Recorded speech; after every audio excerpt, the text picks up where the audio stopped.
жастар ол дамушы орта деген.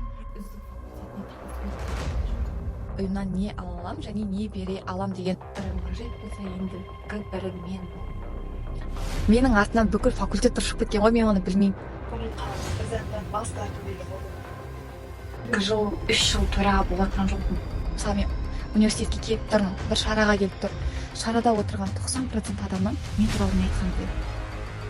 Екі аяқты адамнан төрт аяқты итке айналу оп оңай. Бірақ сәт Мен аманаттың не екенін білмеймін. Есіме алсам ешін сезінемін. Мен ажалағым келді. Дұрыс қабылдаған шешіміміз перзент туралы болған. Баршаңа сәлем Ену Family. Бүгін бізде ерекше жобаның бастамасы. Біздің құпия подкастымыздың ерекше қонағы кім деп ойлайсың? Ол бізде Айтолқын Жолдасқызы. Қош келдіңіз. Біз көрдік. Біз бұл подкастта бүгін сізге бір шама сұрақ дайындап қойдық. Алғашқы сұрағымыз: активистік өмір сізге не берді? Біріншіден барша рухтастарға сәлем айтқым келіп тұр. Барша рухтастар сәлем. Қалдарыңыз қалай? Мені осындай керемет студияда, керемет сұхбатқа шақырып отырған филология факультеті жастар рухы жастар қанатына алғысымды білдірем. Бұл подкастқа шақырған Перизаттың бастауымен, әрі қарай Айгерім белсендіміздің шақыртуымен осындай күшті подкастқа келіп отырмын. Көп рахмет шақырғандарыңызға. Енді сұраққа жауап бере кетсем, бірінші сұрақ: жастар рухынан не ала алдыңыз? Жалпы кез келген адам ұйымға мүшелік етер алдында мен осы ұйымнан не ала алам және не бере алам деген сұрақты өз-өзіне қою керек деп ойлаймын. Мен де сол жандардың қатарындамын, қойдым. Және менің ең бірінші алатын дүнием ол тәжірибе. Ол қандай тәжірибе? Мысалға, мен болашақ мұғаліммін, болашақ қоғамдық істердің бір мүшесі шығармын деген сияқты, мүмкін жоғарыда отыратын адам шығармын, бір алла біледі. Бірақ осындай дүниелерде менің алатын дүнием ол тәжірибе, адамдармен сөйлесу, адамдармен қарым-қатынас жасау, және түрлі іс-шараларды ұйымдастыра алу, жастардың басын біріктіру, олармен жұмыс, барлығы бұл бізде тәжірибе. Және ол тәжірибе бір-екі дүниемен ғана келмейді. Ол арнайы еңбек жол арқылы келеді. Сол дүниені біріншіден алдым деп ойлаймын.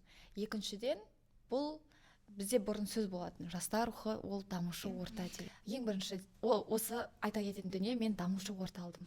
Яғни сен көресің, біреу дамып жатады, біреу әйтеуір бір нәрсе іс-әрекеттермен айналысып, біреу іс-шара, біреу служебкамен жүреді. Сондай дүниелерді көрген уақытта сен де шабыттанасың, сен де сол адамдар секілді қызмет еткің келеді.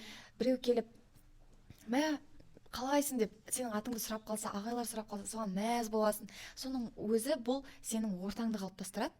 Және өзгелер де дамып жатырғаннан кейін сен де дамитын болғандықтан мен екіншіден бұл ортада мен дамушы орта алдым.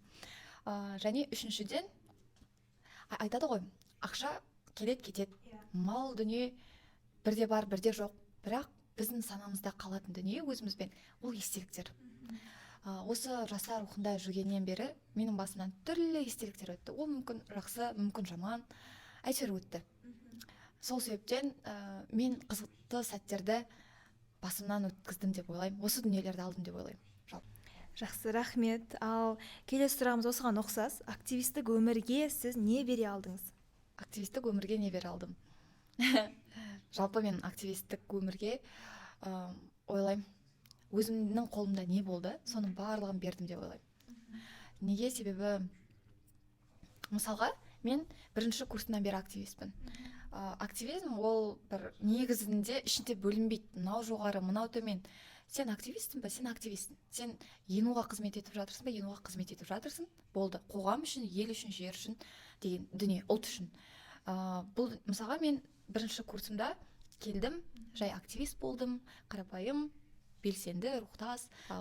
Одан кейін орынбасарлық дәрежеге өстім, одан кейін төрағадан кейін орталық аппарат мүшесі, содан кейін міне қазір төрағамын. Әрбір менің миссиямда әртүрлі беру керек құндылық болды. Мен соның барлығын бердім. Мысалға, активист болған уақытта мен ол шараны ұйымдастыру,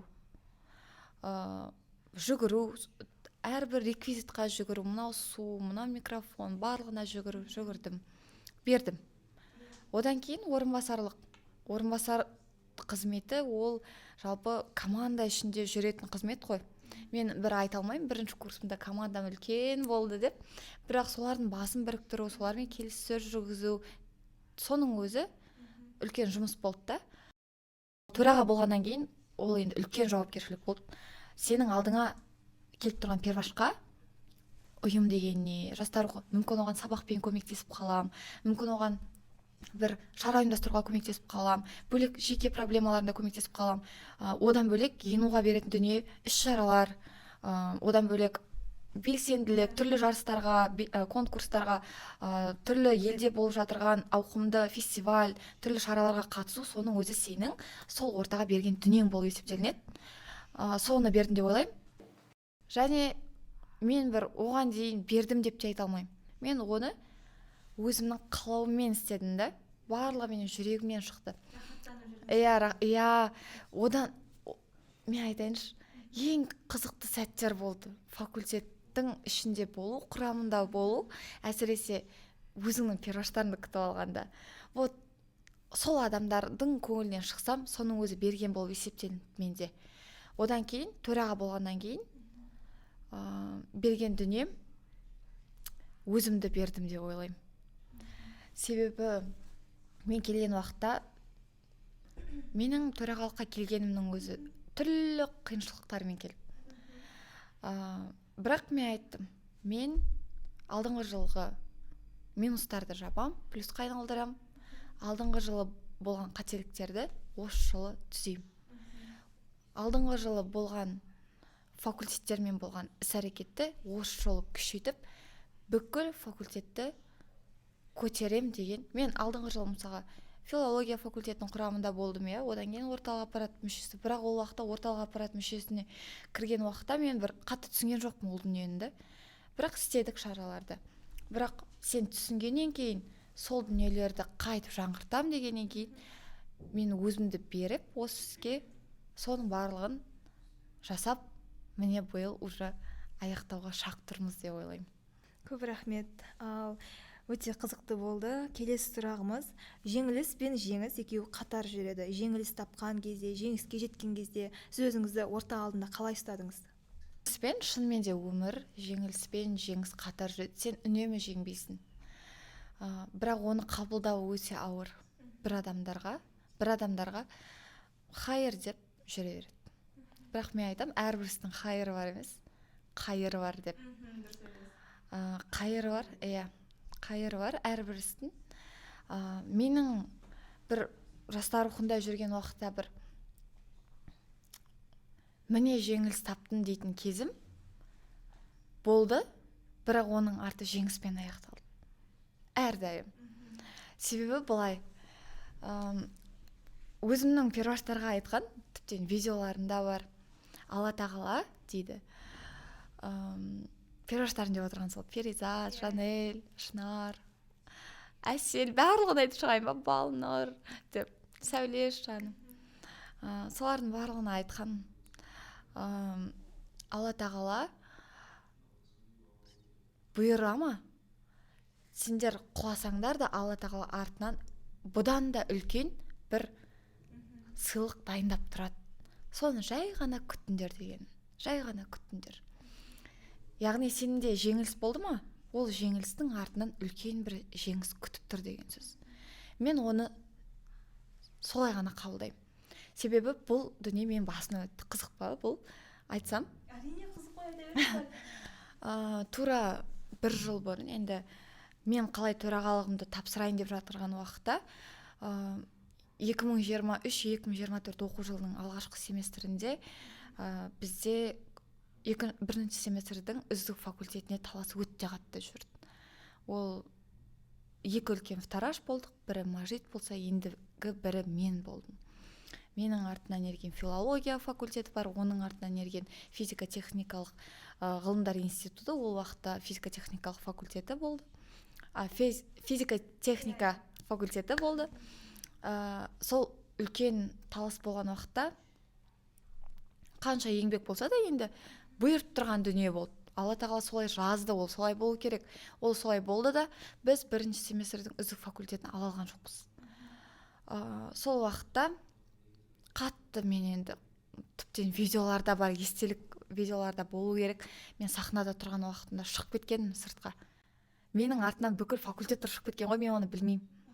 Бүкіл факультет шығып кетеді, ана енді ең көп адам алып келген біз болдық, сөйтіп тұрмыз да енді. Сол уақытта қанша жылап тұрсам да видео жазып жіберемін перуаштарға. Перуаштар, осындай, сендер жеңілмеңдер, до конца барыңдар, годовойды алыңдар, мен сендерге сенемін деп видео жазғанмын. Сол күні үйіме барып, өзімнің сөйлеген сөзімді қараймын. Төраға ретіндегі презентациямды қорғаған уақытта мен былай айтыппын. Алла тағала соны келістіріп тұр ғой, былай айтыппын да. Конфуцийдің өзінің сөзі бар. Құламаған адам ұлы емес дейді.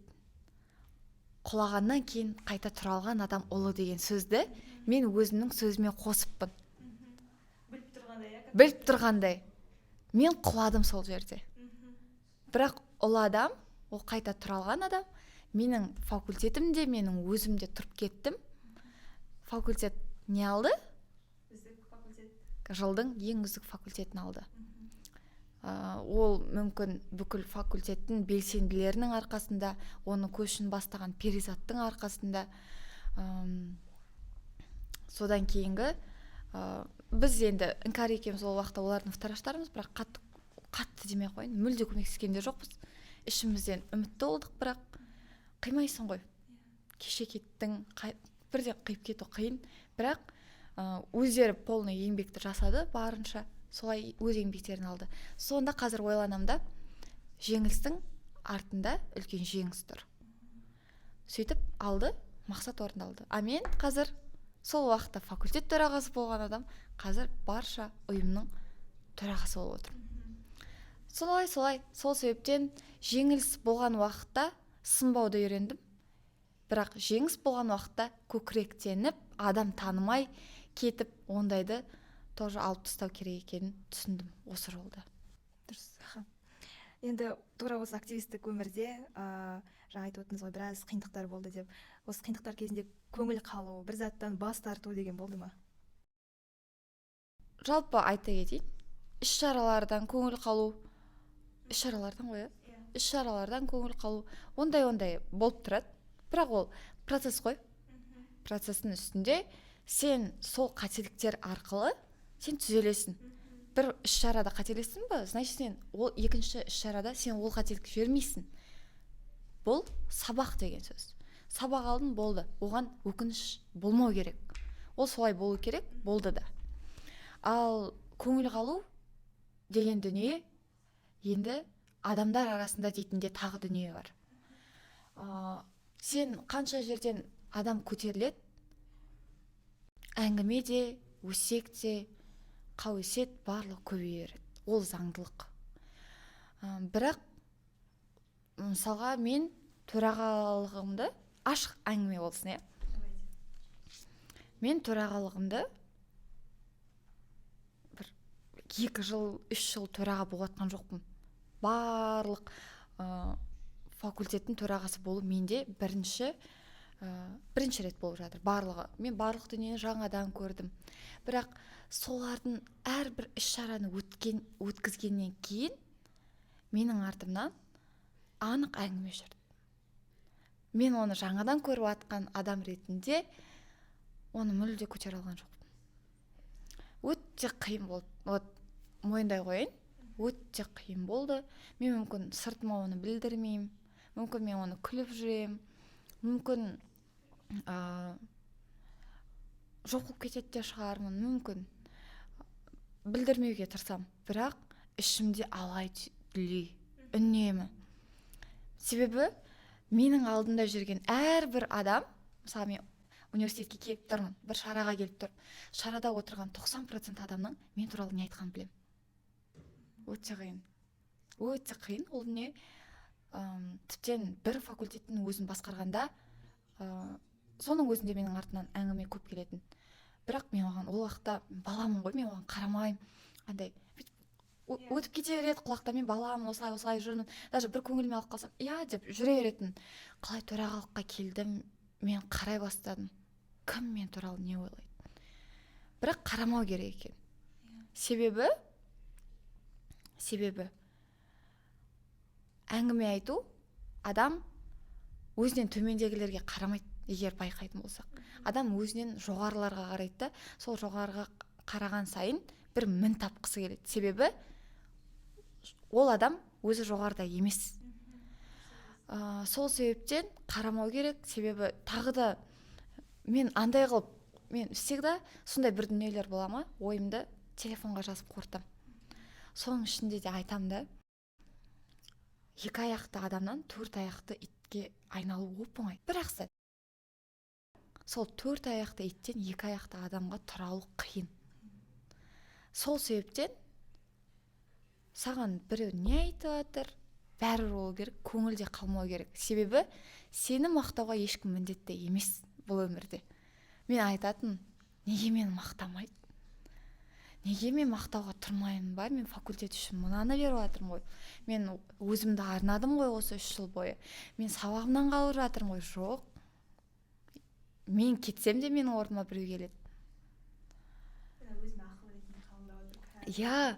Мен таңғаламын да өзіме. Қалай мен күттім деп та адамдардан. Адамдарға сенің құлағаның маңыздырақ. Байқамағандай болып жүре береді ғой. Қанша көтерілгеніміз. Оларға маңыздырақ сол дүние. Сен көтерілсең, олардың желкелері ауырып кетеді ғой саған қарап.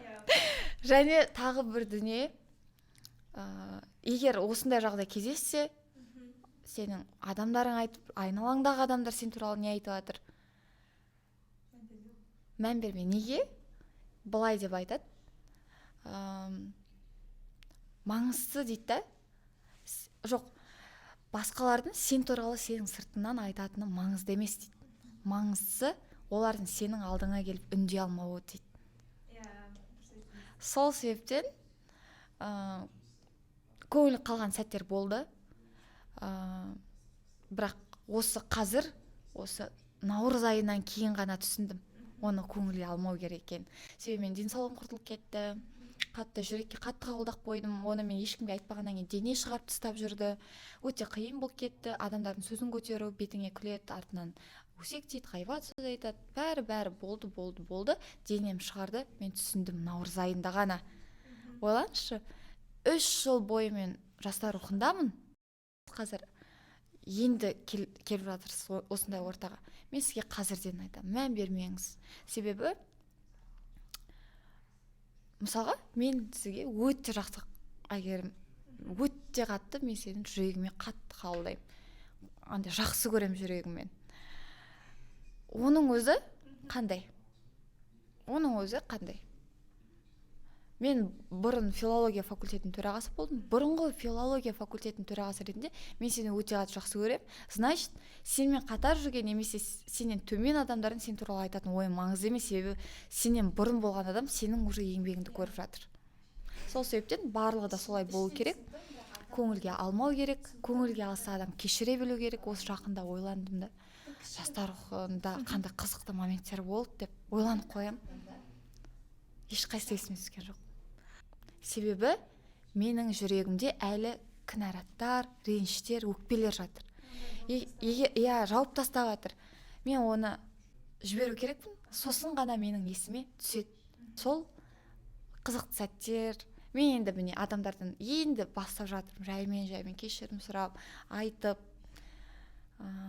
Енді барлығы жақсы болады деп ойлаймын. Қазір міне енді есіме түсіп жатыр. Мен сенімен сөйлесіп жатырмын ғой. Бұрынғы филфактағы кездерім барлығы есіме түсіп, андай күшті әсер болып жатыр. Солай көңілге алма.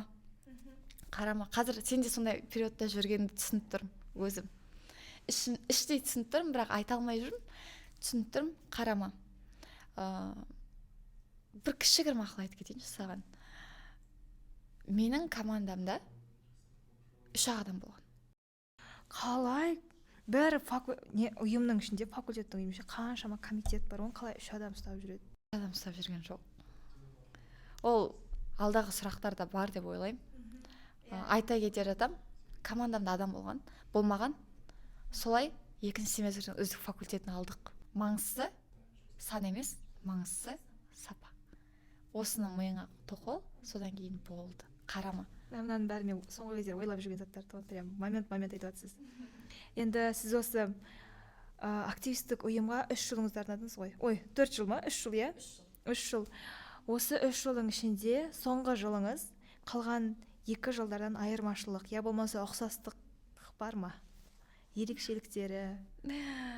Ұқсастығы сол бір адамдар болды. Кеткендер кетті, бірақ баяғы бар адамдар әлі бар. Айырмашылық жер мен көк. Ол жастар рухының деңгейі. Мысалға бірінші курсымызда белгілі болып тұратын кімнің үздік семестрді, үздік факультет алатын бірден белгілі болып тұратын. 13 түрлі факультет бар ма енуда? 2 ғана белгілі болып тұратын. Болды. Қалған 11 жұмыс жасамайды деген сөз. Мен мысалға қарар, тіптен айырмашылық қазіргі кірген перваштар жастар рухына басқа факультеттермен араласа алады. Тіптен жастар рухы деген не біледі ғой. Аманатты көрген де, қазіргі перваштар аманатта жүреді. Мен аманаттың не екенін де білмеген перваш кезімде. Қай жылдар білдіңіз? Мен бір енулық ұйымда жүрмін деп қана ойладым. Болды. Әйтеуір аманат партиясының бір жанындағы ұйым екенін білем, бірақ не беріп жатыр, не қылып жатыр, мүлде білмеймін. Лайк бас дейді, басамыз болды. Одан кейінгі 2 жыл мен 1 семестр филология факультетінде төраға болдым, 2 семестр ЦАП болдым. Бұл кездегі айырмашылық сол бір деңгейде деп айтушы. Әрине 1 курстан өскен деңгей болды. Барлығы жаңадан, барлығы өте жақсы. Айырмашылық ол жылдың мен айтушы едім, ең кемшілік тұсы да болды. Өте ең үлкен плюсы да болды. Минусы бізде форматтың жалпы басқару жүйесінің бытыраңқылығы, нақтылығы болған жоқ деп ойлаймын. Бытыраңқылығы деп ойлаймын. Оргмомент дейтіндер көп факультетте болмады. Немесе барлығы оргмоментта, мәдениетте де соның ішіндегілер жүреді. Сондай болды да. Бір және плюс жері де біз сапқа кіргеннен кейін сол дүниелер жөндедік. Әрқайсысын тексеріп. Және сол жылдың ең артықшылығы ол ең үздік для меня деп перваштар. Ал осы жылмен салыстыратын болсақ, жалпы жүйе бойынша ол жақта биылғы жылға қарағанда ереже болды деп ойлаймын. Бағынатын. Бірақ ол ауыр болды да, оны біз биыл алдық, бірақ адам шекара дейтін дүниені білмейді ғой, шіркін адамдар. Сол себептен азап осылай болды деп ойлаймын, бірақ өте жақсы. Биылғы жылды басқа біреу айту керек сияқты деп ойлаймын. Себебі мен өзім айтсам, бір мақтаныш деп. Жоқ, мақтана беріңіз сізге. Биылғы жылдың басқа жылдардан артықшылығы, айырмашылығы жаңа адамдар, факультеттердің толығуы, әрбір факультеттің өздерінің тулары бар. Былтыр ондай жоқ болатын. Биыл барлығы бар. 1 семестрдің қорытынды кешін үлкен ОЛКАЗ конференция залында ұйымдастырдық. Бұйырса 2 семестрдің қорытынды кешін бұл бізде жылдықпен бірге болады. Бұны біз бас ғимараттағы 208 сол үлкен залда, конференция залында өткізейін деп жатырмыз. Бұның өзі деңгей деп ойлаймын. 2 семестрді де ену шаңырағында ұйымдастыру бірден бір айырмашылық деп ойлаймын. Және айырмашылық бұл бізде номинациялар. Бұл номинациялар көп. Бұл төрағаларға айтылды. 21 номинация. 21-дің біреуіне ілікпеу, достар, қате. Біреуіне ілігім керек айтылғанды. Кеттім деп. Үздік шараға осыны беріп жіберсең. Давайте расымен де күштілеп тұр. Студияда кім подкаст жасап жатыр? Енді осы 3 жылдың ішінде өкінетін заттарыңыз қалып қойды ма? Жасалмай қалған іс-шаралар, іс-әрекеттер. Әрбір төрағаның миында қалып қоятын бір өкінішті болмай қалған іс-шарасы болады. Менде де ол болды. Ол негізі менің айтатын болсам қазір ол үлкен, қалай айтсам болады, келесі жылға бір факультетке дайын іс-шара негізі. Спойлер сияқты болмайды типа. Ол әркімнің өзінің миында болу керек деп ойлаймын. Ол дүние іс-шаралар көп. Ол іс-шараны мен әне бастаймын деп қалып кетті, уақыт жетпей қалды. Себебі мен жоспарлаған бұл іс-шара ауқымды сондай болды да, бірақ оны көтеру біреудің қолынан келеді. Мүмкін ол менің қолымнан келмеген шығар. Мүмкін келеді, андай болады ғой. Сен бір нәрсені істей алмайсың, бірақ қолға алайын деп тұрасың. Бірақ Алла тағала сол дүниені үндемей ғана алып тастай қояды жолыңнан. Сен алаңдамасын деп. Мен оны солай көрдім. Болды. Одан кейін келесі жылға алаңдай бердіңіз. болды ондай іс-шаралар, бірақ өкінетін іс-әрекеттер жоқ. Жаңағы айттым ғой. Ол болу керек болды, ол болды. Оған өкініп керек емес. Себебі өкінішпен адам артқы уақытта қала береді да, мен анаяқта өстім керек еді, мен бүйтуім керек еді, мен бүйтіп айтуым керек еді оған, мен қойып тастауым керек еді өзімдікін дейтіндер бар ғой. Осы тұста айта кететін дүние, мынандай дүние. Біз Алла тағаладан көркем мінез сұраймыз. Бірақ кейін өкініп отырамыз, мен анаған айтып тастауым керек еді депті. Бергеніне көркем мінезді өкініп отырамыз. Иә. Бірақ сұрап аламыз сол дүниені. Сол себептен айтам да, өтіп аузыңа жаман балаға салмады ма? Алла тағала сені сол көркем жолға алып келе жатыр деп ойлаймын. Мен өзім қазір сондай басылып жүрмін, сондай кезде жүрген сияқты. Ибалы десе. Иә, ибалы. Ал және жаңағы айта кететін дүние, артқы уақытта қалмау керек. Себебі уақыт келмейді, уақыт өтеді. Біз келген күтіп жүреміз да, сол уақытты өттіріп аламыз. Сол өкініп жүріп. Оның орында өкініп жүрген уақытта сен бір жақсы іске, жақсы іс-шараға уақытыңды бұрш, сенде дайын іс-шара шығады. Ол сенің келіп тұрған уақытыңның еншісі. Мына подкастта тура солай ғой, келіп тұрған. Ал енді осы активистік өмірдегі ең қызықты, ең есте қаларлық жайттар қашан, қандай болды? Мен бірінші курсымда есіме алсам еш нәрсе есіме түспейді. Себебі мен жылағым келіп жатыр.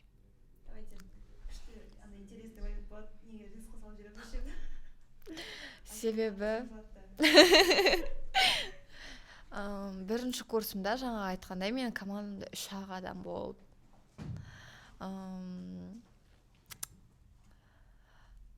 Бір нәрсені жасайын десең сен өзің жүгіріп кетесің. Одан кейін мен жастар рухына жаңа айттым ғой, мен білген жоқпын қандай жерде жүргенімді. Мен басқа да, сендер қазір басқа факультеттермен араласатын болсаңдар, менде ондай еш нәрсе болмаған. Мен жүре бергем, жасап жүре бергем, білмеймін. Неге десеш, бір шараға барып тұрмын.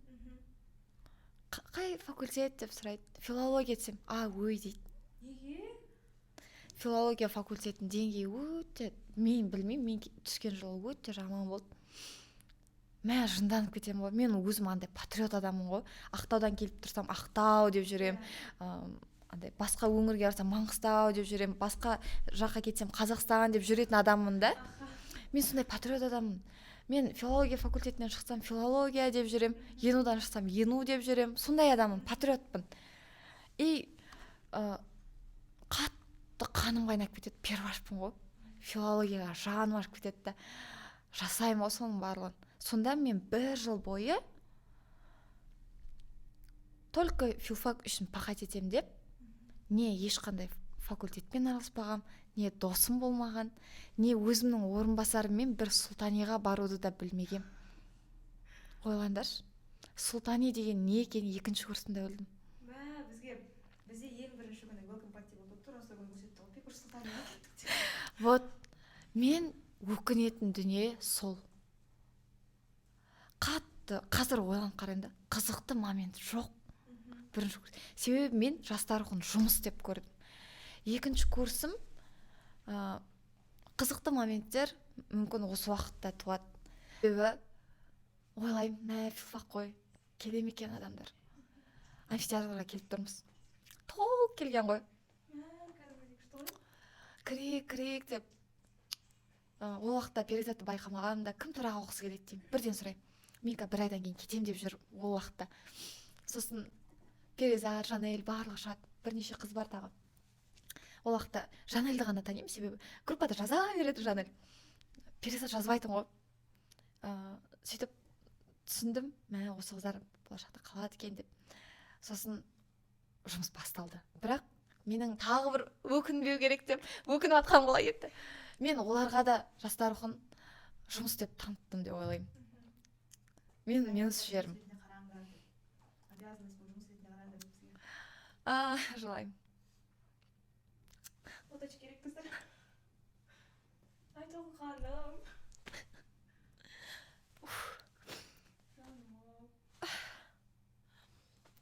Олар менде менің көп перуашым қазір жоқ жастар рухында. Бірақ сол уақытта ең керемет ұйым болған, ең керемет команда болған адамдармен мен бір жерде отырмадым. Бірге тойлатпадым. Бірге Сұлтанияға барған кездеріміз де аз. Бірге далаға шығып та жүрмегенбіз ғой. Өкінем қатты. Жұмыс деп қана жиналысқа келеміз, жұмыстарын тапсырам, орындайды, өте жақсы орындайды. Жұмысқа келгенде мен бірде перуашыма әңгіме айта алмаймын. Өте жақсы жұмыс жасады.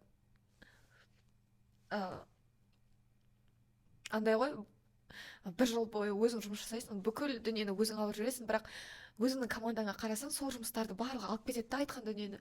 Өте жақсы болды, бірақ солармен бірге көңілді уақыт өткізе алмадым деп ойлаймын. Олармен де бір есте қалатын еш нәрсе жоқ. Іште кетпейді. Зато тұраға, зато біреу зам.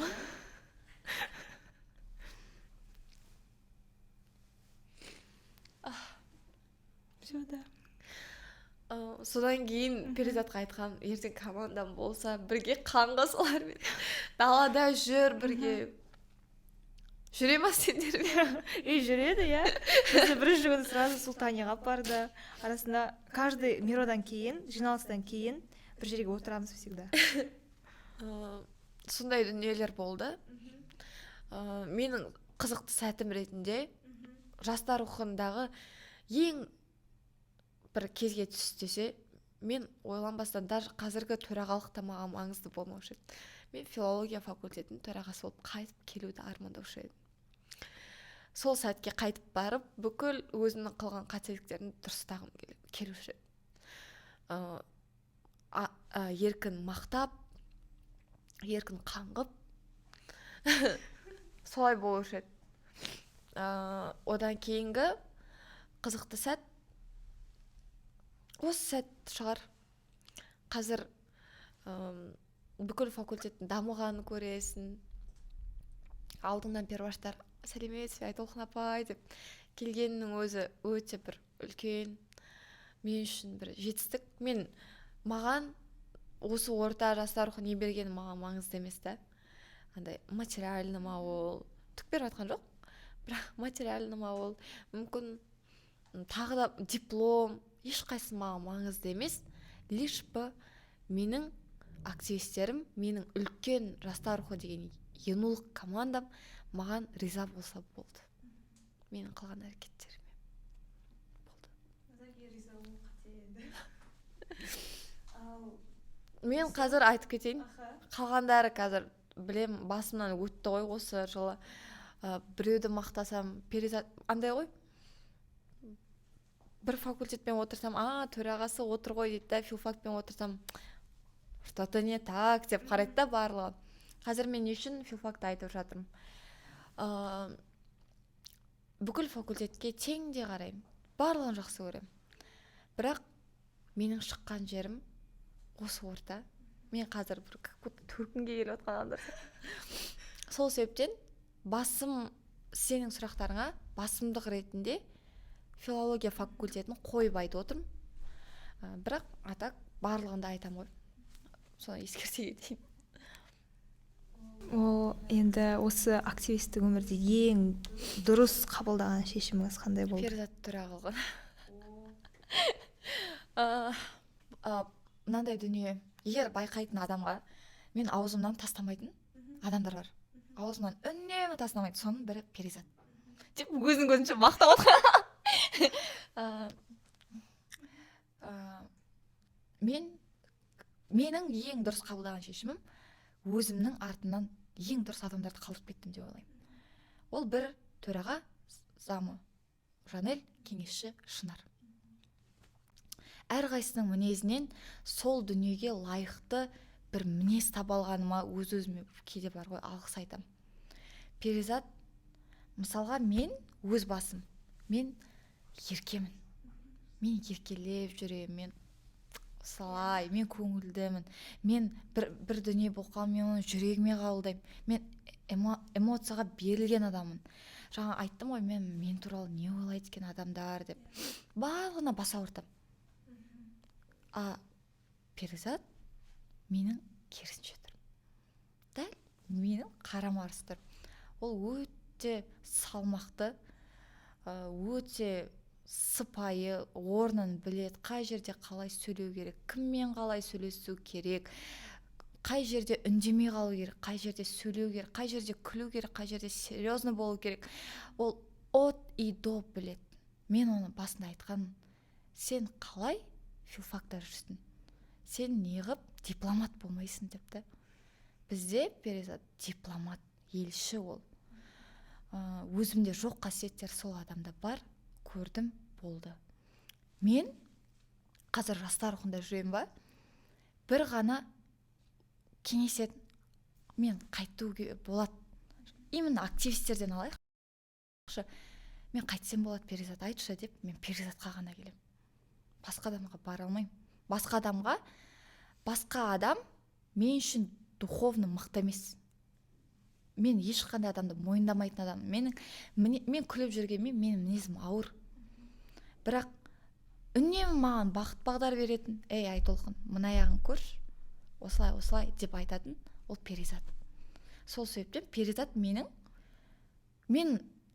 оған ұстаз бола алған шығармын, бола алмаған шығармын, бірақ ол мен үшін кішігірім ұстаз.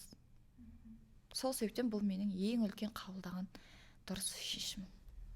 Енді осы қарап отырсақ, Инстаграмда, ТикТокта тренд бар ғой, бір бөлмеге осындай жастар кішкентай мен кірдім және қазіргі мен кірдім, соған осылай деп сөз айттым деген сияқты. Айтолқын, сен төраға болдың. Мен бүйткенмін ғой. Мен өзіме жоспар, мақсат қоятын болсам, мен сол дүниеге жетем. Тфа. Мен айтам ба, болат Алланың қалауымен барлығы, бірінші Алла. Мен бүйткенмін, сол филология деп айтты ғой біреу маған. Мен филфакты көтерем дедім. Шүкір көтерілді. Ол уақытта филфак енді ашылған факультет. Тіптен ең қазіргі бір перваш болады ғой, сондай факультет болады. Ешқандай дәрежесі жоқ, атақ жоқ, сондай факультет болды. Одан кейін көтерем дедім, көтердім. Төраға болам дедім ол уақытта. Төрағада болдым. Сол уақытта ойлап ЦАПқа кірем дедім. ЦАПқа кірдім. ЦАПқа кірген уақытта мен төраға болам дедім. Қазір төрағам. Мен сол үшін Айтолқынға айтушы едім. Сен мақсаттарыңа жаймен жетіп келе жатсың. Шүкір деп, берілме деп сөйтіп айтушы едім. Сіз осы 3-ші курстың ЦАПтың төрағасына дейін жеттіңіз, ал енді бірақ жастар рухында қалмауыңыз не себеп? Қиын сұрақ. Оны жоқ, жеңіл сұрақ, бірақ оны айту қиын да. Жаңа айтатындай көңіл қалу деді ғой. Мен осы наурыздың наурыздың ортасы ғана шешімді қабылдадым ғой, көңілге алмаймын болды еш нәрсені деп. Оған дейінгі көңілге алып келген дүниелер мені тағы да сол дүниеге қайтып баруға жібермейді. Айтолқын болды, тоқтат дейді. Сен өзіңді де сыйлау керексің дейді. Ол кездегі дүниелер Айтолқын, осы қалай барсың солай кет болды дейді. Сол себептен мен басында менің өзі төрағаға келуім де қиын болды. Төрағалыққа келуімнің өзі қиын болды. Айттым ба соны жаңа? Айтпадым, иә? Төрағалыққа келуімнің өзі қиын болды. Түрлі айқайлар болды. Бірақ отырмын ғой қазір. Бірақ сол дүниелерді көру көзбен, есту құлақпен, және оны ести, біле жүру өте қиын болды ғой. Сол себептен мен айттым, мен қазір алдымда голд медал өткізем, презентация, фотосессия, бірінші семестрдің үздік факультетін өткіземіз, одан кейін наурыздан кейін форум болды, мен кетем дедім. Мен жауапкершілікті алдым ба, соңына дейін апарам, одан кейін Айтолқын, сен кетесің бұл ортадан дедім. Бүкіл факультетке айтқан, мен кетем келесі жылы. Орнына бір адам болады. Мен бола алмаймын. Болды. Себебі маған құпия болған тың дүниелер барлығы ашылып қалды да, ол дүниеге кірген сайын менің жүрегім айни береді. Ол только айтайын, ол сендердің қазір көңілдерін қайтып қалмасын. Ол менің жеке проблемам. Бұл дүниеден мен рахат ала алмадым ба? Немесе бұл дүниеден мен польза ала алмадым ба? Бұл менің кінәм, сендердің ешқандай да болашақ перуаштардың кінәсі жоқ. Сол себептен мен өз миссиямды орындаған адам ретінде кетуді жөн көрдім, солай кетем деп шешім қабылдадым. Ал жастар рухының болашағын қалай көресіз? Жастар рухының жалпы болашағын жақсы көремін. Неге? Себебі біздің кезімізде деп айттық қой мана, біздің кезімізде андай дүниелер ғой. Кім болатыны белгілі деп айттым ғой жаңа. Конкуренция болған жоқ, мықтылар өте аз деген дүние ғой. Біз сол сап болып жұмыс жасап, жетіліп піскен адамдармыз да, пісіп келген жоқпыз мұнда. Ал болашақ сапқа кіретін адамдар, мен ойлаймын, пісіп келеді деп. Тек олардың алдарында екі үлкен жол бар. Менің пайымдауымша. Оның бірі барлығы бір-біріне иіле алатын команда болады да, үлкен, ең мықты состав болады. Немесе мен оған бағынбаймын деген сөзді айтады да, көбісі шығады, бірақ соның ішінде үздік болып қалып тұрғандар, жаңағы айтқандай, әрбірінің өз қайыры бар. Қайырлы адамдар қалады да, солармен жұмысын жасап дальше кете береді.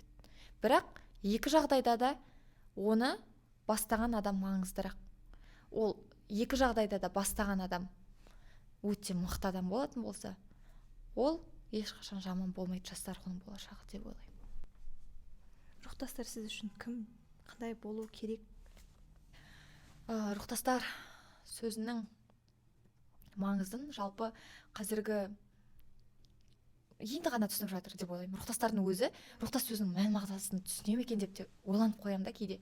Рухтас ол тек қана жастар рухының мүшелері емес. Әрбір адамның ішінде рух бар, жан бар, тән бар.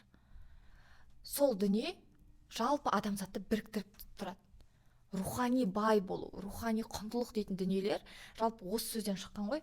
Мысалға, рухани бай адам, рухани құндылық дейтін дүниелері бар адам сана биігінде жүздеседі. Бір-бірлерінің андай әңгіме айтып жатқанда да келісе алады да. Соның барлығы ол біздің рухымызда жатыр. Тән ол жай ғана дене, рухымызда жатыр. Ал сол рух бізді осылай байланыстырып тұрушы. Мен бұрыннан айтам, біз әрқайсымыз осылай саусақ болатын болса, біз бірігіп тұрған жоқпыз ғой. Егер сол рухтар бірігетін болса бір темаға, мынау не? Жұдырық болады. Сол себептен рухтас деген сөз ол бір-бірін түсіну, бір-бірін қолдау, бір үнемі қолдап жүретін адамдар, соның барлығы рухтасқа жатады. Және олар тек қана жастар рухындағы бар адамдар ғана емес. Бір айта кетерім, бірақ біздің оран рухтас болғандықтан біз үнемі бірімізді қолдап жүру керекпіз, қорғап жүру керекпіз. Осы рухтастардың ішінде рухтастарды құрастырып жатқан алдағы бәріне қызық сұрақ. Ең үздік факультет қайсы болады?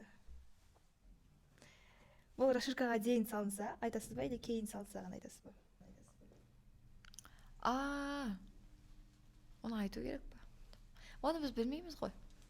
Себебі 11-іне дейін іс-шаралар ғой әлі. Сол себептен.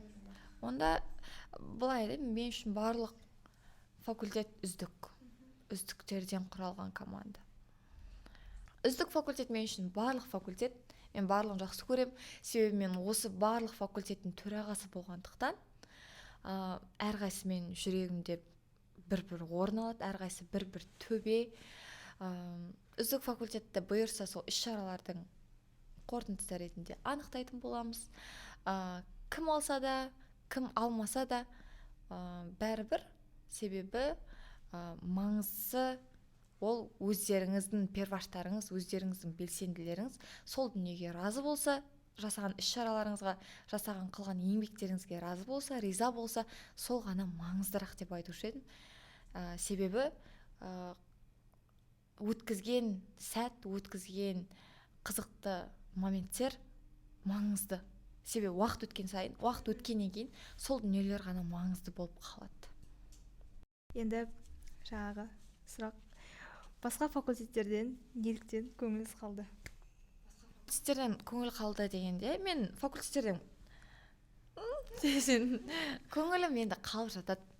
Бірақ мен оны қатты жүрегіме қабылдамауға тырысам. Немесе көңіліме алып сол жерде жылап алдым ба, болды.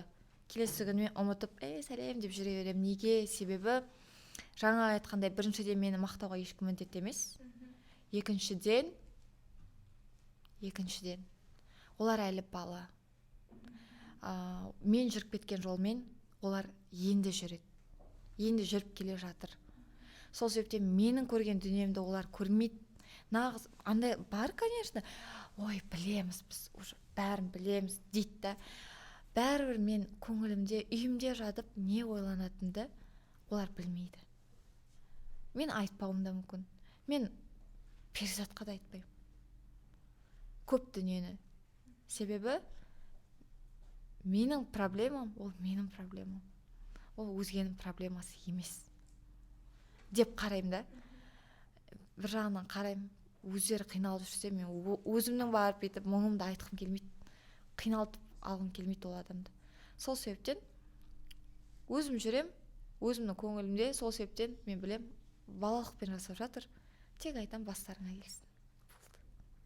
Бастарына келген сәтте түсінеді, деп болды. Одан кейін де ештеңе демейді ау. Мына подкасттан кейін бәрі дейді. Неге? Егер сен күліп жүрсең, біреу айтуы мүмкін. көп күледі. Не? Көп күліп жүр. Неге? Серьезная болып жүрмейді. Анау жүр ғой серьезная болып. Сен серьезная болып жүрсең, мынау не өзінше болып жүр. Әйтеуір табылады.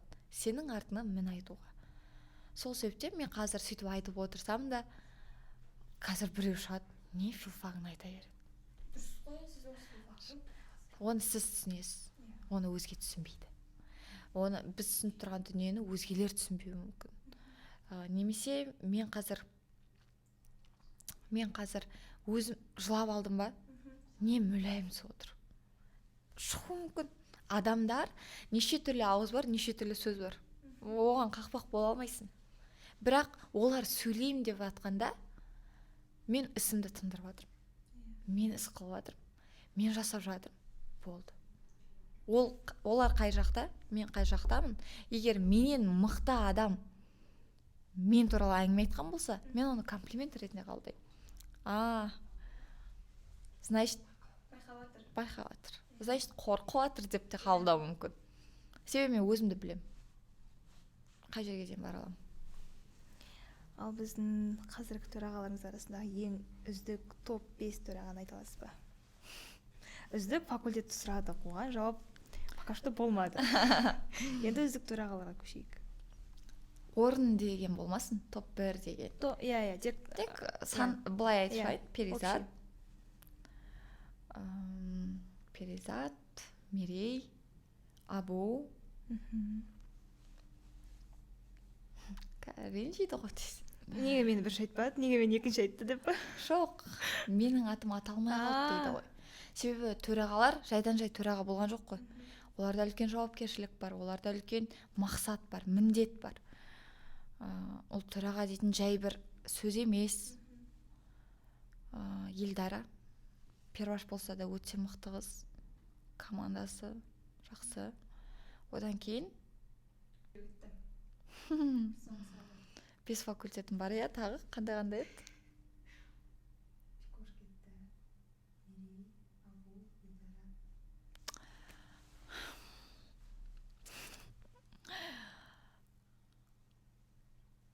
Осы 4-тікті атайын. Осы 4-тік 5-ке де жетпеді. Жоқ, мынандай дүние. Барлығы мықты, неге мықты? Барлығы мықты деп айтам. Жаңағындай жауапкершілік бар. Бірақ мен өзім төраға болдым ғой. Мен бір айдаладан бірден ұйымның төрағасы болып келсем, мен мүмкін анау деп айта беру мүмкін болушы ма еді. Мен өзім төраға болғандықтан, төраға ретіндегі қазір егер мен филология факультетінің төрағасы болып тұрып осындай анализ жасайтын болсам, менің мойындайтын адамдарыма қарағанда мойындамайтын адамдарым көп болады. Егер бұл 4 адамның да ішінде суырып алатын да болады да, түсініп тұрсыз ба? Себебі мен ондай жұмысқа келгенде өте сыни қарайтын адаммын. Мен сыншылмын. Бірақ өзіме біреу сын айтқанын ұнатпаймын. Жоғары жақ айтса болады, бірақ өзімнен төмендер маған сын айтса, жақтырмаймын. Ұнамайды маған ондай. Менің қазір айтайын, көп перваштар мені күлет. Мен оларға ашуланғанымды көрсетпеймін ғой, ашуланып тұрсам да күліп амандасып жіберем. Әкем саған ашуланғанымды көрсеткен кезім болды ма? Жоқ. Сондай болуы мүмкін, бірақ менің мінезім өте ауыр мінез. Менің мінезіммен шыдау менің мінезіме өте қиын. Шыны керек. Мен көңілге де қарайтын шығармын, бірақ айту керек жерінде айтатын, дұрыс емес дейтін жерінде дұрыс емес дейтін адаммын да. Өте маған жағу қиын, жалпы. Сол себептен мен өзім сондай адам болғаннан да көп адамдар, 70% адам, 80% адам тіпті мені басында жақтырмайды. 20% ғана басында жақтыру мүмкін. Потом бар ойлары өзгереді адамдардың. Сол себептен менің көп үздіктерді мойындауым өте қиын. Сол себептен 4, 5-ке де жетпейді. Қазір втораштар ренжу мүмкін, неге Елдара перваш бар деп та. Бірақ жай ғана айтарым, Елдараны мен өзімнің перваш айтылған сияқты көрем. Дәл мен перваш кезімде қандай болдым, Елдара дәл сондай. Дәл аумайды. Тек түрлеріміз, аттарымыз, туған жерлеріміз бөлек. Әйтпесе қылған қылықтарымыз, қылған әрекеттеріміз, команданың қалай ұстау, тыңдату, еркелеу, бәрі ұқсайды. Тек мінездер ғана айырмашылық бар болды. Сол себептен қосып отырмын. Енді төрағаларға, фотораштарға шолып өттік. Ал қазіргі біздің 3-ші курс студенттері, біздің 3-ші курс активистеріміз, орталық аппарат мүшелерімен қарым-қатынастарыңыз қандай? Сіздің оларға деген қарым-қатынасыңыз? Мен үнемі мынандай адам, команда дейтін дүниені жақсы көрем. Түсіндім ғой, енді қателігімді алдыңғы жоқ. Сол себептен орталық аппарат мүшелігіндегі бар әр адам менің командамның бір мүшесі, менің жақын адамдарым ретінде қараймын. Біз жұмысқа келгенде барлық 8 адам бір акиматқа апарып қойса, өте мықты жұмыс жасаймыз деп айта аламын мен. Бірақ өмірге келген уақытта әрқайсымыздың кругымыз әртүрлі. Бірақ бір-бірімізге сыйластығымыз, жұмысқа келгендегі іс-әрекеттеріміз өте жақсы қарым-қатынастамыз. Біз сол себептен де өзімізге ат тауып алғанбыз. Golden Sap деп. Golden Sap. Шынымен де мен үшін Golden Sap. Мен осы уақыт аралығына дейін 3 эраны көрдім ғой. 3 эраның ішіндегі ең үздік состав менде деп айтамын. Ойланбастан айтушы едім. Сол себептен ара-қатынасым жақсы. Енді бізде қазір сұрақтар айдары аяқталды. Келесі бізде ойын болды, болмады деп мына тұрған шпажкамен көрсетсеңіз, мен сізге қазір 10 сұрақ қоям. Так, сіздің өзі осы активистік өмірде басыңыздан кешкен жайлы болады. Бірінші сұрақ, ол перваш кезде болсын, втораш кезде, қазір болсын, жиынға кешігіп келген сәтіңіз болды ма? Болды ма? Төраға болып кешігіп келгеніңіз болды ма? Әрине. Мен жалпы өте бір пунктуальный адам деп өзімді айта алмаушы едім. Мен кешікпеймін, мен күттіремін деп. Солай. Болды ма? Төраға болып кешігіп келгеніңіз болды ма? Төрағадан. Болды. Себебі төраға болды. Келесі сұрағымыз, төрағадан ескерту естіген кезіңіз болды ма? Төрағадан. Болды. Себебі төраға. Ал жастар рухынан крашыңыз болды ма? Та-да-да-да-да-дам, кажа. Болды дейді бұл. Кім екен? Ойлан қалсын. Жоқ, болды. Қазір бар ма осы жастар рухының құрамында осы? Ондай сұрақ жоқ. Болмады деп сұрасы. Болды. Аха. Ал дедлайннан кешіккен кезіңіз болды ма? Болды. Бір нәрсе айтайын ба? Жоқ, болмады. Мен факультет кезден бастап та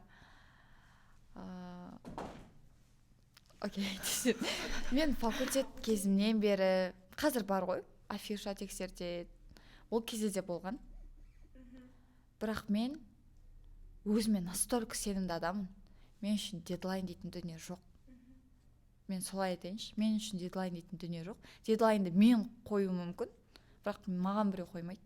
Себебі мен өзім полностью тексертпейді, бірақ менен қате таппайды. Күшті ғой. Енді активист болған, болуды тоқтату жайлы ойыңыз, шаршап кеткен кездеріңіз болды ма? Болды. Қай кезде екен айтып берейін ба? Айтыңыз. Бұл біріншіден.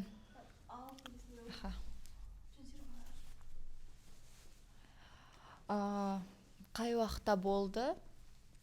Бұл біріншіден менің жастар рухына кіруімнің өз шығуымен байланысты ғой. Көбін білетін шығарсыңдар, білмейсіңдер ма? Бұлай болған ғой. Мен енуға кірем, бір әртүрлі ұйымдар тұр екен деймін да. Сосын кіріп қарасам, анкетада театр деген сөздер бар. Театр деген сөз көріп қаламда. Білесіз ғой, театр деген сөз көріп қаламда. Мен шаңырақ қой деймін ғой. Сөйтіп тұрамын, ойбай қасқа шаңырақ қой деймін да. Мен жаңағы анкетамды тастап кетем, мәз болып шаңыраққа шақырады. Bir күні болашақ Жас Отан деген группаға қосып қойды. Түсінбеймін ғой, Жас Отан дейтін кім? Бір жиналысқа тәуелсіздік 3 дейтінге шақырады дейді. Жолда баратқанда атымен алып қалады, қайтып кетем. Сосын екінші рет шақырады. Барған уақытта шығам деймін ғой. Шығам деп айтуға барам. Шығатынды телефоннан айтқан ұят болар, барып айтайын деп. Сол уақытта ұятым ұстап қалады. Барам. Айтолқын орынбасар дейді ғой мені. Бірден. Сөйтіп орынбасар болам. Сол уақытта бірден шығуға кірген. Содан кейін уже активистік өмір басталды, төраға болып кеттім. Содан кейін екінші курстың бірінші семестрінің алғашқы айында мен бірден бір айдың ішінде перизаттарды тағайындап өзім кетіп қалам деп ойлаған. Әне кетем, міне кетем деп кетіп болмадым, короче айтқанда.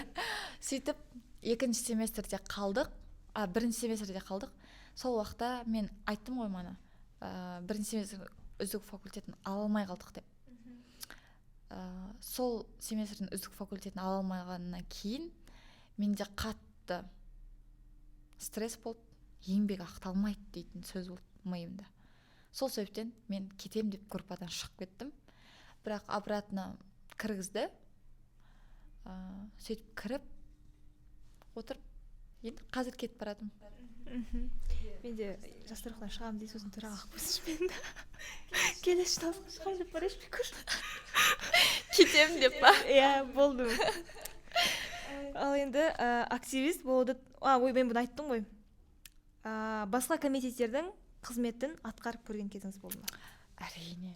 Мен бұлай деп көремін. Өзім төраға, мен универсальная дейтін сөз бар ғой. Мен сол сөзбін. Мен өзім білем. Мен басқа төрағалар да солай болу керек деп ойлаймын. Өз басым. Себебі менің мысалға командамда жаңа айтқанда 3 адам болды. 3-еуінің біреуі ғана история салып отты. Қалған 2-еуі сол іс-шара болатын күні келеді. Енді ойлап қараңыз. Іс-шара бола ма, оның координатор служебкасы бар. Служебкасы маған кім жазып береді? Өзім жазам. Бір. Служебканы жазам. Одан кейін оны тапсыратын кім? Өзім тапсырам. Ол служебка бітті дейікші, афиша болады. Афишаны жасайтын кім? Өзім. Оны историяға хабарлайтын кім? Өзім. Оның астындағы текстін жазатын кім? Өзім. Болды, кетті. Іс-шара болады, мәдениетті кім жазады? Өзім. Оны кім ұйымдастырады? Өзім. Сіз өзіңіз бір команда болыпсыз ғой, ешкім керек емес. Себептен айтып отырмын ғой, мен бүкіл қызметті атқарған адаммын. Мен қазір де төрағалықтамын ба? Мен бүкіл адамға көмектесе аламын. Мен афишадан көмектесе аламын. Мен диплом жасап көмектесе аламын. Мен презентацияларын жасап көмектесе аламын. Мен видеода түсіре аламын.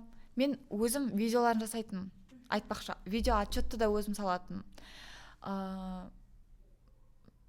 Барлық жағынан мен қазір служебкаға да бара аламын. Ақша да таба аламын. Ол уақытта еще ақша да табу керек болады. Ол уақытта бірақ өзіміздің қалтамыздан шығады. Сол барлығының қызметінде сол себептен болды. Енді бір әрекет жасап, кейін одан қатты ұялып, оны сосын бүйтіп болмады деген сияқты.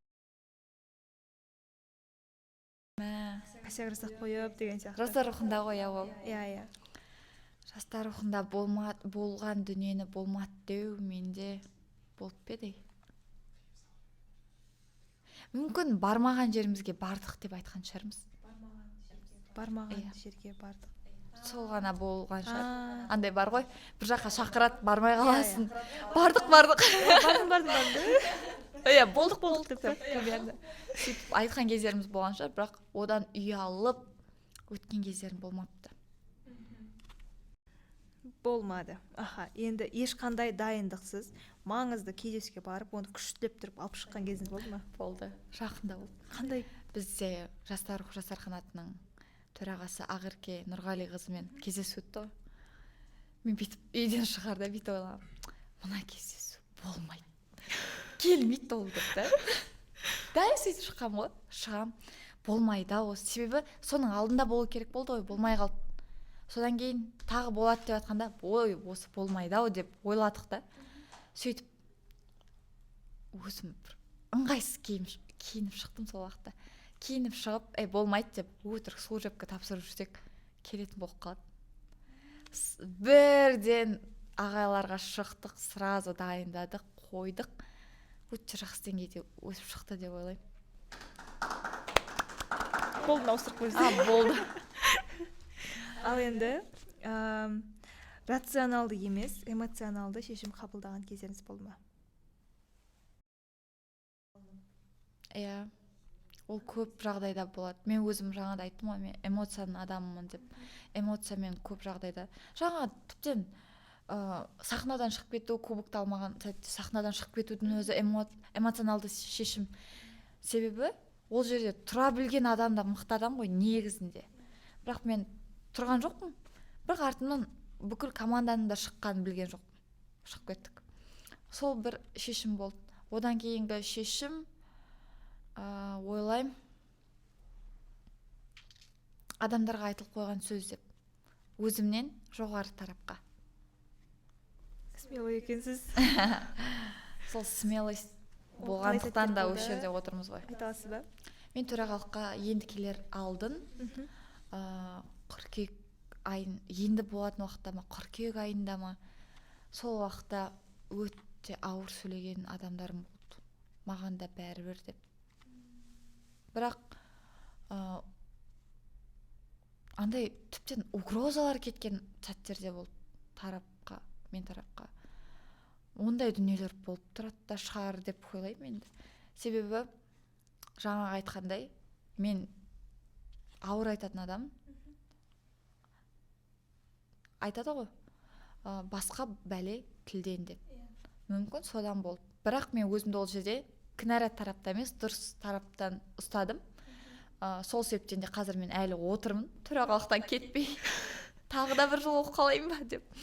Сосын сол уақыттарда сол асығыстықпен, эмоцияның үстінде айтып қойған сөздерім сол шешімге жатуы мүмкін. Енді соңғы сұрағымыз осы Айдардың. Негізі бұл сұраққа сіз жауабын беріп қойғансыз. Бірақ сонда сұрайын. Бірден бір емес, бірнеше қызметті қатар алып жүрген кезең. Всегда дейсіз ғой. Болды. Қазірде. Енді соңғы қорытындылай келетін сұрағымыз. Осы активистік кезеңнен қандай ой түйдіңіз, қандай мотив өмірлік алдыңыз? Перваштарға қандай сол мотивтің ішінен біреуін іріктеп қайсысын бере аласыз? Әлі уақыт бар ғой да. Бар. Мына дүниені айтайыншы. Мен енді кетіп бара жатырмын ғой. Мені енді шақырмайды мен подкастқа да. Болды, менің дәуірім бітті. 3 жылдық дәуір бітіп жатыр. Жіберу қиын. Бауыр бастық, шынымен де. Түрлі адамдармен таныстық. Артымыздан ерген адамдар да бар. Сыйлайтын адамдар да бар, сыйламайтын адамдар да бар, жамандайтын адамдар да бар, жақсы сөз айтатын адамдар да бар. Барлығын көрдік, білдік. Сондай тәжірибеден өткен адам ретінде ең біріншіден перваштарға, жалпы рухтастарға, втораштар да бар, оның ішінде айтатын, өсекке құмар болмаңдар. Керек емес. Біреудің артынан сөз айтып, мүлде керек емес. Себебі сенің ішіңе сақталынбаған әңгіме біреудің де ішіне тұрмайды. Ол әйтеуір бір жерден болмасын, бір жерге шығады. Сосын кім жаман, сен жаман, ол жаман, өсекші. Мен өз кезегімде енді кетіп бара жатырмын ғой, кетіп бара жатқан соң айтып кете берейін. Айта беріңіз. Айта беріңіз дейді ол. Мен қатты көңілім қалған кездер болды. Енудан, жастар рухынан өсекшілер отаны деп айтқан. Деген громкий сөз. Себебі мен жаңағында айттым ғой, басқа бәле тілде, мүмкін ол менің тілімнен. Мен себебі сендерге ол күлетінім. Мен өзімнің есемді жібермейтін адаммын. Себебі есемді жібермеймін деп көп адамға артық сөйлеп те қойған жерлерім болды. Соның артынан әңгіме өсек әрине ереді, әрине болады ол дүние. Сол себептен қатты сөйтіп қойған, сол себептен мен өзгелерге айтушы едім. Сендер лучше өсек айтпаңдар, болды, керек емес. Осылай саған біреу сөйлеп тұр ма, болды, сөйлеу керек болды, қоя сал. Ұқ соны. Екінші дүние, ол өзгелердің өткеніне қараймын деп өзіңнің өтіп жатқан уақытында жоғалтып алма. Лучше әрекет ет. Дамы. Ол мүмкін жастар рухынан, мүмкін ол тіптен жастар рухынан емес. Бірақ дамитын қай жолды көріп тұрсың, сол жолға бар. Менің даму шартым жастар рухы болма, біреудікі ол болмауы мүмкін. Басқа ұйым болуы мүмкін. Бірақ ол қазір жастар рухында жүрген болуы мүмкін. Бірақ өзіңнің дамитын жерің үшін қазіргі қызық бір ләззатты просто қия сал. Себебі саған даму маңыздырақ. Себебі бұл уақытта өтеді, естелік болып қалар, бірақ сенің болашағында еш нәрсе болмаса, онда бұл уақыттардың барлығы сен үшін текке кеткен деген сөз. Тіптен менің 3 жылдық уақытымның өзі текке кетуі мүмкін. Мүмкін. Егер болашақта ол түк шықпаса. Үшіншіден, темір маңызды емес. Адами құндылыққа, адамгершілікке темір деп отырғаным кубок. Адамгершілік бірінші орында тұру керек. Сол бір темірдің артынан жүгіреміз деп, екі ортадағы сыйластық құртылмау керек. Себебі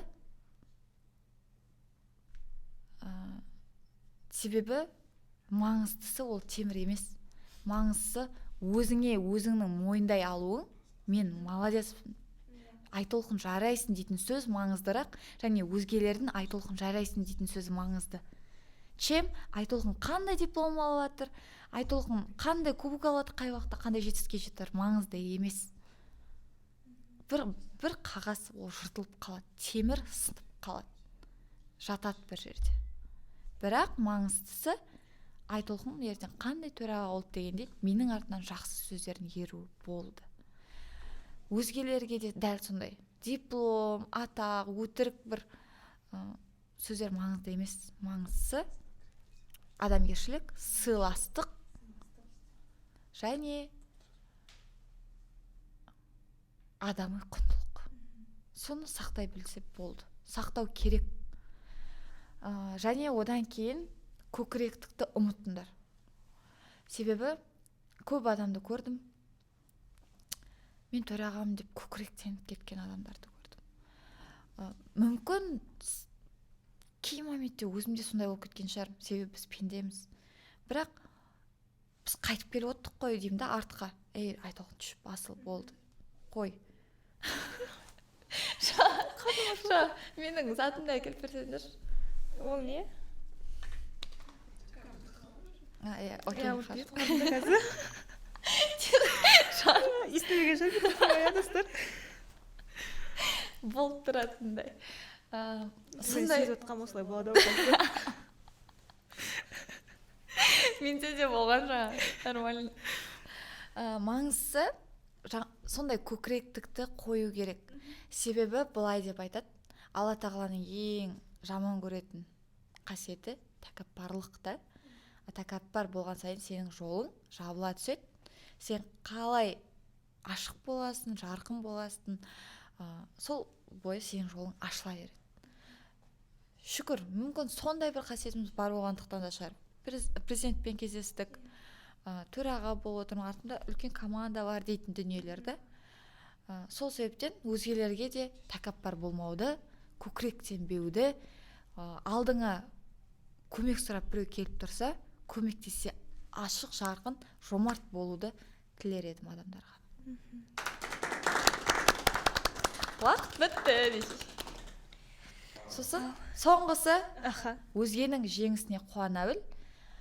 Өзіңнің жеңісіңді бір андай болады адамдар. Бір жеңіске жеттім, болды деп жатып қалады да. Оны соңы деп қабылдамау керек, және өзгенің жеңісін бітті деп қабылдамау керек. Соған қуана білу керек, шаттана білу керек, мақтай алу керек. Мақтаудың өзі үлкен мотивация. Көп адамдар мақтауды білмейді. Солай. Осы тұста соңы бір саған ақыл кеңес болсын да. Сен қазір таласып жүрсің ғой. Бірақ басқалар да таласып жүр. Сен де таласып жүрсің. Барлық факультеттерде де дәл осындай жағдай. Бірақ біреулерінде әйтеуір біреу дайын тұрады. Мен филфактан осындай бөліну шықты дегенде деп қалған. Неге деп? Енді саған сұрақ. Сен қазір бәрібірде сол жарысатқан адамдармен өзіңді салыстырасың. Міндетті түрде болады. Алдыңғы сөздерім сол үшін саған арнайы айтылған болады. Ол үшін көңілге түсе ме? Қалай, мен болмай қалсам деп па? Сен болмай қалған жағдайда ол адамның командасында боласың ба? Болам. Мен өзім қазір медиа жетекшісімін ғой. Маған ол жетекшіліктің постын дұрыстап тапсырды. Келесі жылы мен перваштат қабылдауым керек. Медианың не екенін көрсетуім керек. Төраға болсам? Ал төраға болсам, команда келесі жылы келіп жатқан жалпы перваштардың өздеріне жастар рухының не екенін, қалай қарай қозғалу, қалай қарай даму керек. Ойлайсың ба өзге командалар сенің командаңа қосылады деп, егер сен төраға болсаң? Сен қосыласың оларға. Мен оларға қосыламын. Сен оларға қосыласың. Олар саған қосыла ма? Мен біреудің не істейтінін андай бұйырып айта алмайды екен. Ойлайсың ба сөйтіп? Примерно Осы уақытқа қосылады деп дейін бірге болдыңдар ғой. Иә, осы уақытқа дейін негізі әркім өздерінің жастары өздеріне родной болып келе жатқаннан кейін, қаншама мейрамны іс-шараны бірге өткізгеннен кейін просто бір төраға болмай қалып, я болмаса өздері күтпеген адам төраға болып қалған үшін осыншама үлкен отбасыны қиып кетеді деп ойламаймын. Иә. Бұл менің сұрақтарым қазіргі сендердің баяғы трепаштарың емес, кәдімгі дұрыс төраға толқын ретінде сұралып жатыр. Сол себептен мен сыни қылып сұраймын деп айтып жатырмын. Сен ойлайсың ба, мен сені болашақ төраға ретінде көремін? Негізі біздің 4 кандидатымыздың 4-еуі де керемет келіп тұр деп ойлаймын. Енді мен егер өзімді көреді десем, өзіме көп уақыт адам сияқты сезінемін өзімді как-то. Иә, андай тәкаппар. Бірақ өзіңді лайықты адам ретінде ұсындың. Иә. Сіз айтып жатырсыз ғой, мен рационалды емес, эмоционалдымын деп осыны айттыңыз. Сосын перваш болған кезде демалуды ұмытып кеттім деп ше. Демалатын сәттер, тек жұмыс, сонымен жүрдім деп. Осы екі нәрсені айтқан кезде мен өзімді есіме алып отырмын. Мен эмоционалды адаммын. Өте қатты. Бірақ менің эмоционалдығыммен қатар, менің қатты мінезім, мен ақтаулық адаммын, мен адайдың қызымын. Мен айтып тастаймын, мен ұялмаймын ол дүниеден. Мен қазір сенің бетіңе де айтып тастаймын. Мысалға деп отырмын. Бүйтпеші жаным. Жоқ, мен қатты сөйлеп, мен еркектермен де сөйлесе аламын. Еркектерді де өзіме бағындыра аламын. Сенде ондай қасиет бар ма? Иә, бар екен, 2 ручкам бар. 2 ручкам қандай үйреніп алып сосын любой ойға келген кезде, олармен сөйлескен кезде, чуть-чуть бастап қызып қала береміз. Саған қыздармен жұмыс жасаған ұнай ма, ұлдармен ба? Нормально, екі жақта да. Так, төрағаға келе ма, келмей ма деп ойлап жатсыз. Жоқ. Мынандай жалпы мен дәл қазір саған бір түкте айта алмаймын. Себебі оны шешетін мен емес. Бірақ саған болған жағдайда, болмаған жағдайда да кеңес берейін деп едім. Болмаған жағдайда өзің айтып тұрсың, үлкен команда болдық деп. Тасып кетпе. Себебі адамның маңыздысы өзі, мысалға менде маңызды өзім үшін жасаған еңбек емес, мен өзім үшін түк жасаған жоқпын. По факту келгенде. Мен үшін менің еңбегім сөйледі. Мен бастапқы 2 жыл мен өзім үшін жасаған жоқпын. Мен факультет үшін жасадым, одан кейін сап деп жүрдік, е. Сол дүниедегі еңбек мені осы төрағалыққа алып келді. Өзіме деген польза болды. Сен де дәл солай. Сен қазір төраға болмадың ба? Потом да болуыңа болады. Ол уақыт еншілігінде. Мүмкін. Одан кейін, егер болған жағдайда, қасыңа адам мен төраға болып келерде ойлаған мен қасымда ешқандай адам қалмайды. Мен соған дайын келдім. Сен де соған дайын кел. Егер Құдай сақтасын болмай қалса, қасында адам сынба. Себебі маңызды адам емес, маңыздысы сенің қалатын еңбегің. Және өзіңнің қасыңа сенімді серік тап. Үнемі. Сен төраға болсан да, болмасан да. Себебі сол сенімді серік сен жолдан тайып баратсаң айтып тұрады, дұрыс жолға салып тұрады. Бірақ ол серік сені қызғанбау керек, сені көре алмайтындай болмау керек. Мысалға, менің сенімді серігім осы уақытқа дейін Нұрмұхамед Аянұлы деген жігіт бар, сол болды. Сенімді серік. Вот, болды. Сол ақыл айтады, соны тыңдаймын. Ол мен сөйлесем, тығырықтан шығу жолын айтады, мен келсем, ақылдасамыз, осылай. Саған да сондай адам табуды тілеймін. Себебі ол өте үлкен көмектеседі. Сынып қалма, адамдар айта береді әңгімені. Лишь бы сен жаман болсаң болды адамдарға. Сен өспесең болды адамдарға. Бірақ саған маңыздысы не? Өсу, даму, жетілу. Вот сол себептен өзгелер не айтады? Ит үреді, керуен көшеді, жүре берсін, болды. Күшті болып қалдым. Подкаст қалай аяқтаушы еді деймін ба? Өзім қарамаймын ғой. Осымен біздің подкастымыз соңына мәресіне тақап қалды. Бұл біздің эпизодымыздың қорытындысы. Айтолқын ханымның берген керемет кеңесін, керемет ақылын ойымызға түйіп жүрейік. Назарларыңызға рахмет. Сіздермен болған жастар қанаты филология факультеті. Кездескенше in family. Пока.